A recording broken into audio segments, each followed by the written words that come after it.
Hello, everybody, and thank you for tuning in to the Liberty Report. Daniel McAdams is with me today. Daniel, good to see you. Good morning, Dr. Paul.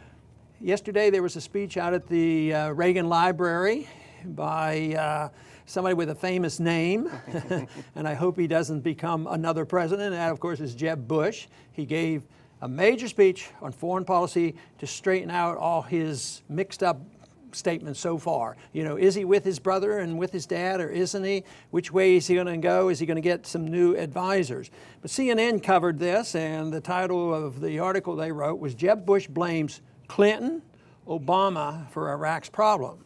So it looks like he's home free. He doesn't have to worry about criticizing his brother or his dad for, you know, getting us involved in this mess. And he blames, the Democrats. That's what politicians do. They look to blaming other parties.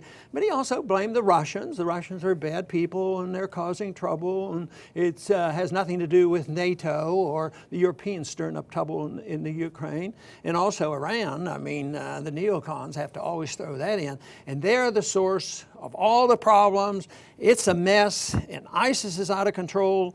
And he has the solution, and all of a sudden he found his way, and he has beliefs. And I would assume that you probably will agree that his answers are not too much leaning toward peace, but it looks like to more war. What about his advisors? What kind of advisors does he have? Does he have the same old group, or is he going to get some new libertarian advisors on foreign policy?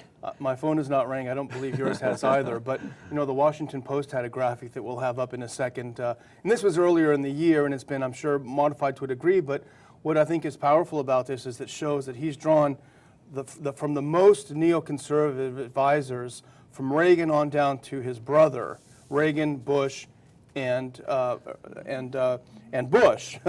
And so you have Paul Wolfowitz, you have Otto Reich, you have all of these people that urged war, that urged going into Iraq, that talked about cakewalks and things.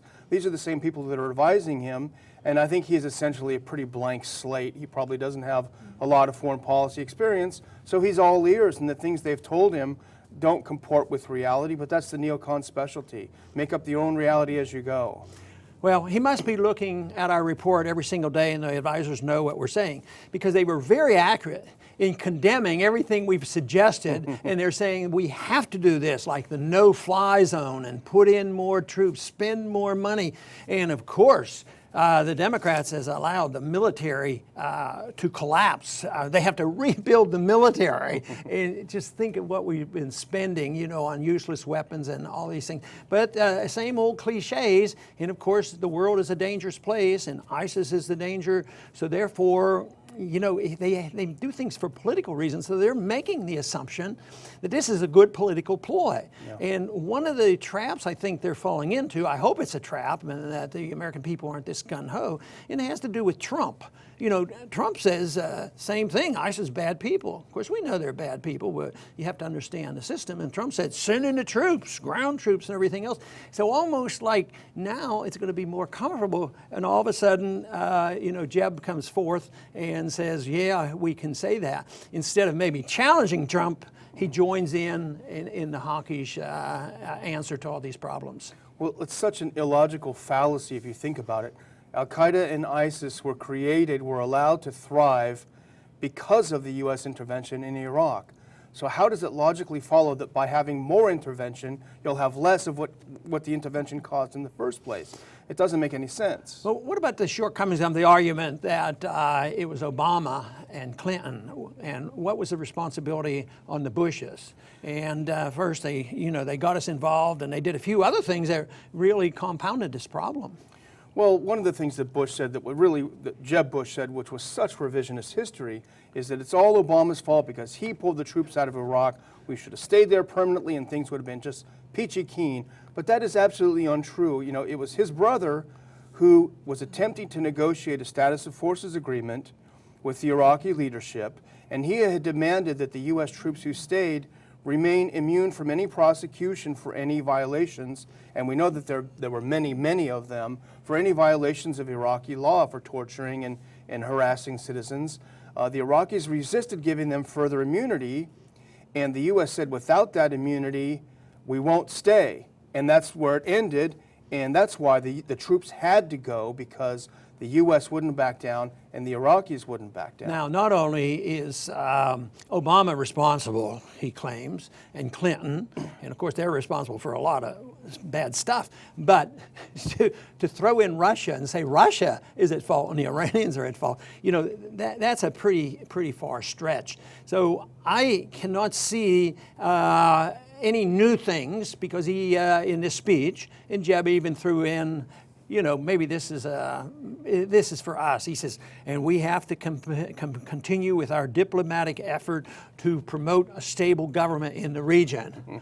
Yeah, but his idea of diplomacy is you come in there and you tell people what to do, and they better do it or get bombed. And if they do, maybe that's their stability. Yeah. You know, it's like the old Soviet system. We will have peace on our terms. We're all for peace on our terms. Yeah, we're for stability on our terms, as long as you do what we tell you to do. But you know, there was another thing in his speech that caught my attention. And it should catch the attention of everything, because this has come up in the debates, and Rand has certainly mentioned that, and that is our privacy issue. And in here, Bush is saying, crack down on Facebook, Twitter, and Instagram, and find out, because they're the ones who are recruiting ISIS following. You know, over here in the United States, how many do they get? There are a few nuts that are involved in this, but is it the freedom of individuals to use Facebook and Twitter? Are they at fault and we have to crack down on them? It's a far stretch. I think that's probably one of the most dangerous statements made. We all know about the danger of militarism, but this is militarism against the American people, and they pretend that ISIS is the enemy, and I claim the American government is our enemy when it comes to the destruction of our liberties. It shows his authoritarian impulses are there. You know, the other thing that struck me about Jeb's speech, and it struck me that essentially he's clueless. He doesn't know what's going on in the world. He doesn't understand these things. He's listening to people that lied to him just like they lied to his brother. But he says something like this, which you and I that look at this and people that look at this every day know it's absurd. He said, defeating ISIS requires defeating Assad. Which, however we feel about Assad, we know that Assad is fighting ISIS. ISIS is a huge threat to Assad's government. You know, they're making their way toward Damascus. And here's his solution: I'm going to draw the moderates back together as one force. There are no moderates. Even this program that we talked about, that's training these rebels to go in, that they've only gotten 60. There was an article in the Daily Beast the other day. They've abandoned that essentially because it's a farce. And now they're relying heavily on the Kurds to be our boots on the ground, except that our allies, the Turks, are bombing the Kurds. Yeah, this is the whole thing. The Iranians would be willing to fight ISIS, and the Kurds are doing a good job. At the same time now, they're our arch enemies. It makes no sense. I think the best medical term for this is they're totally schizophrenic on the way they do things. It makes no sense whatsoever.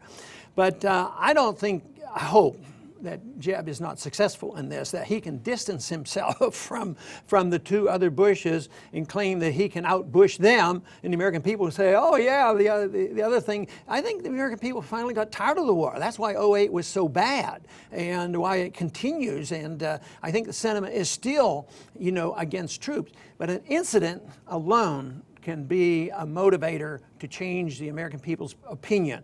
All of a sudden, you know, some Americans get killed, and there will be an incident, and the American people will say, yes, you know, they use the beheadings, you know, as the motivator, which is a horror, but they don't talk about the beheadings of our ally in Saudi Arabia and how they've been involved in this as well.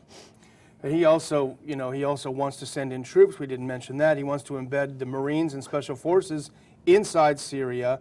But he says, don't worry, it's going to be easy. It's not really a big commitment. Doesn't it remind you of the cakewalk? This will be a cakewalk in Iraq. Well, he wants to do the same thing in Iraq. The policy is the same.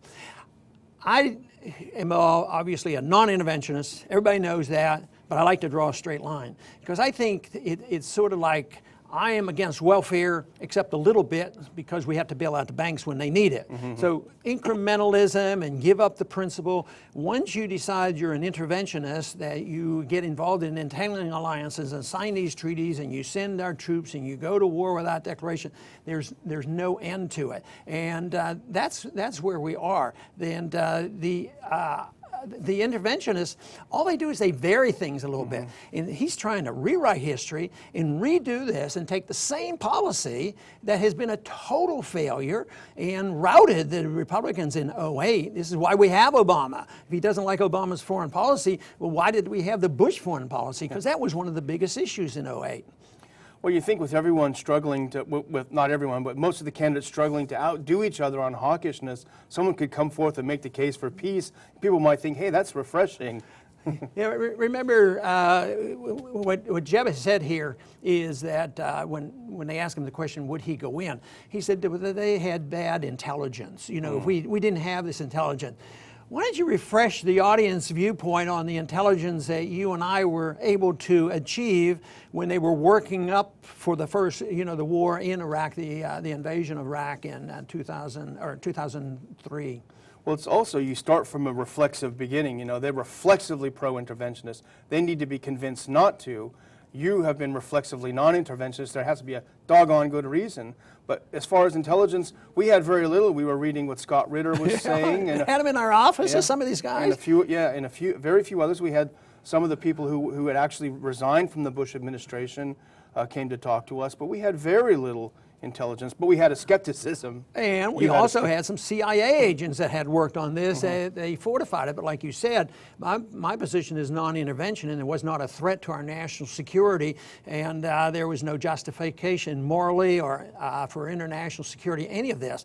And of course, the evidence is so clear that it did exactly the opposite. It bankrupting our country, spent trillions of dollars, and introduced ISIS and Al-Qaeda to the whole region, and nothing but chaos, and we're not winning this argument. I mean, I think we're not too good if we can't convince the people. So, but I have to say that our opposition is pretty powerful. You know, there's a lot of money against us. You know, we have a little video here that goes out, and a few people watch it, but they have a lot more access when you think of the banking system and the military-industrial complex and all the media. They're all, you know, whether it's who's the most hawkish, CNN, MSNBC, or Fox. Yeah. It just happens that they're all supporting this nonsense. All they bicker over is who gets to carry the box around and control the power, and that's what they fight about in the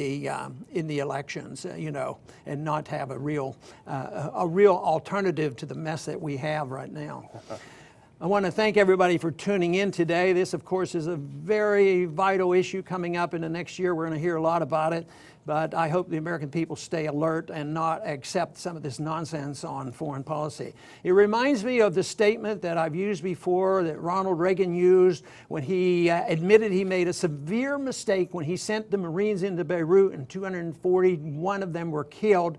And he eventually came back in his memoirs and said, "I made a mistake." He says, "I didn't realize how irrational the politics of that region was. He shouldn't have sent him in, and if he had listened to non-intervention and neutrality," he said, "those Marines would still be alive today." Why don't they quote Reagan on this when he woke up and said that he made a serious mistake? But we continue wholesale. And then we have Jeb Bush going to the Reagan Library and bragging that Ronald Reagan would support all this because he'd equate this to communism. Well, I think what we ought to look at is President Reagan's statement in his memoirs on why he changed his mind, and his strong advice was he should have never gone in there. That is amazing that he was so self-critical. And I think that the American people have a right to know that and to realize that the option is not just more war and more militarism, and don't buy into this stuff that we have to rebuild the military. I mean, we have more weapons than everybody else put together, and building up this fear that we're about to be invaded and ISIS is under our beds. I think that we need to wake up and win this argument that a little bit of common sense, a little bit of constitutionality, a little bit of morality, and a few people who would stand up for what is right when it comes to foreign policy, we'd all be a lot better off. Thank you very much for tuning in today to the Liberty Report, and please come back soon.